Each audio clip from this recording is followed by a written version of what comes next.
আসবে না।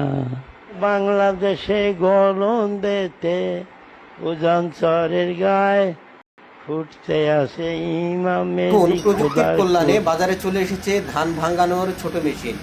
এটা হলো ধান ভাঙানোর অটো মেশিন।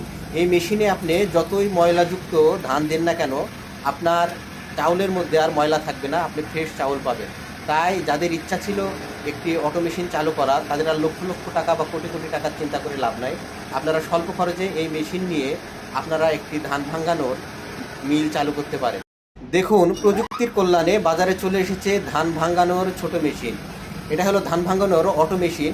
এই মেশিনে আপনি যতই ময়লাযুক্ত ধান দেন না কেন, আপনার চাউলের মধ্যে আর ময়লা থাকবে না, আপনি ফ্রেশ চাউল পাবেন। তাই যাদের ইচ্ছা ছিল একটি অটো মেশিন চালু করার, তাদের আর লক্ষ লক্ষ টাকা বা কোটি কোটি টাকার চিন্তা করে লাভ নাই। আপনারা স্বল্প খরচে এই মেশিন নিয়ে আপনারা একটি ধান ভাঙানোর মিল চালু করতে পারেন।